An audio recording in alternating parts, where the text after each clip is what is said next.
اعوذ باللہ من الشیطان الرجیم بسم اللہ الرحمن الرحیم۔ السلام علیکم ناظرین۔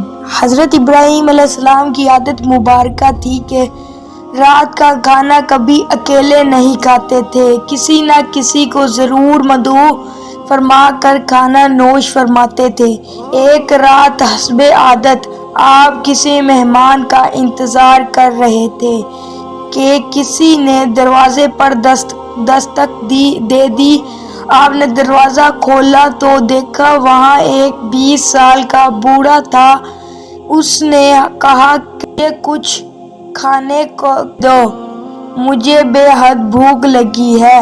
حضرت ابراہیم علیہ السلام نے خوش ہو کر فرمایا، مرحبا مرحبا، اس آدمی کے ہاتھ دھو لیں۔ اس کے سامنے کھانا رکھا اور کہا بسم اللہ کیجئے۔ وہ بوڑھا بولا، میں بسم اللہ نہیں پڑھوں گا کیونکہ میں مجوسی ہوں۔ حضرت ابراہیم علیہ السلام نے غصے میں آ کر کہا، میں مجوسی کے ساتھ کھانا پسند نہیں کرتا۔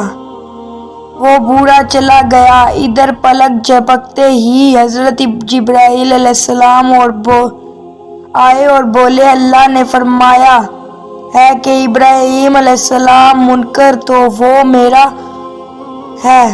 میں نے تو 70 سال میں کبھی بھی اس کا رزق نہیں روکا۔ 70 سال سے وہ میری نافرمانی کر رہا ہے، مجھے نہیں مانتا، مجھ پر ایمان نہیں لاتا، لیکن اس کے باوجود بھی 70 سال سے میں نے ایک دن بھی اس کو بھوکا نہیں سلایا۔ حضرت ابراہیم علیہ السلام یہ سنتے ہی اس مجوسی کے پیچھے دوڑے۔ تھوڑی دور گئے تھے وہ مل گیا۔ آپ علیہ السلام نے فرمایا، اے اللہ کے بندے، مجھے معاف کر دو اور میرے ساتھ چل کر کھانا کھا لو۔ آپ کی وجہ سے اللہ مجھ سے سخت ناراض ہو گیا ہے۔ مجوسی بولا کہ کون اللہ؟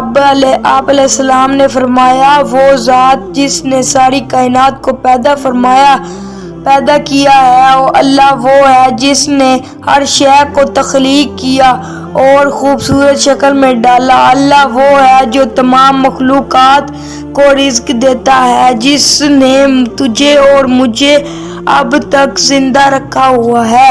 مجوسی حضرت ابراہیم علیہ السلام کی یہ بات سن کر رونے لگا اور بولا، کیا کہنے ہیں تیرے رب کے؟ اے اللہ کے بندے، تیرے رب کا تو اخلاق بہت اعلیٰ اور عظیم میں ہے۔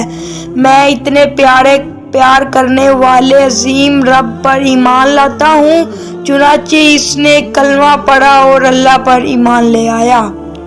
عزیز دوستو، ہمیں نفرت گناہگار سے نہیں بلکہ اس کے گناہ سے کرنا چاہیے۔